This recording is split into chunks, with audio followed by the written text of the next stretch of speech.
આદિવાસી સમાજના હીરો છેતરભાઈ વસાવાને એના પરિવારને ભાજપ ડરી જવાના કારણે એમને ખબર છે કે લોકસભાની ચૂંટણીમાં છેતરભાઈ વસાવા ભાજપને હરાવી દેશે, એટલા માટે થઈને એના ઉપર ખોટા કેસ કરી અને આજે 1.5 મહિના જેટલો સમય થયો એ આદિવાસી બહેનને ભાજપે જેલમાં નાખ્યા છે.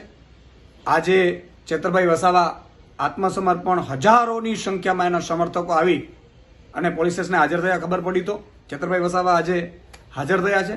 ભાજપ આદિવાસી સમાજ વિરુદ્ધ માનસિકતા ધરાવે છે. ભાજપ આદિવાસી સંસ્કૃતિને ખતમ કરવા માંગે છે અને જે રીતે આદિવાસી સમાજના વ્યક્તિઓને પણ ભાજપે ટાર્ગેટ કર્યા છે, જે આદિવાસી સમાજ માટે બોલતા હોય એવાને પણ ભાજપે ટાર્ગેટ કરીને ખતમ કરવાનું નક્કી કર્યું છે. ત્યારે આજે છેતરભાઈ વસાવા હાજર થયા. એ પહેલા એમણે વિડીયોમાં પણ સ્પષ્ટ કહ્યું કે ભાજપે એમને ડરાવવાની કોશિશ કરી છે, ધમકાવવાની કોશિશ કરી છે, લોભ લાલચ આપવાની કોશિશ કરી છે.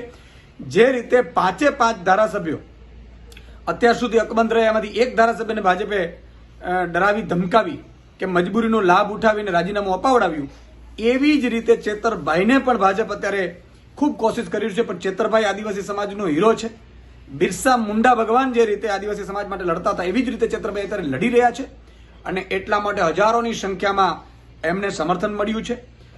અને આજે છેતરભાઈ વસાવા હાજર થતા પહેલા એમણે કહ્યું છે કે હું લડીશ, અંત સુધી લડીશ. અને એટલે આજે મારે એટલું જ કહેવાનું છે કે સુપ્રીમ કોર્ટ સુધી અમે છેતરભાઈની સાથે છીએ. આમ આદમી પાર્ટી એક આદિવાસી સમાજ સાથે છે, એક આદિવાસી સમાજના દીકરાઓ સાથે છે. અને જે પણ વ્યક્તિઓ આદિવાસી સમાજની સંસ્કૃતિ ખતમ કરવા માંગે છે એ ભાજપને અને એ ભાજપના નેતાઓને ઘરે બેસાડવા માટે હું અપીલ કરું છું.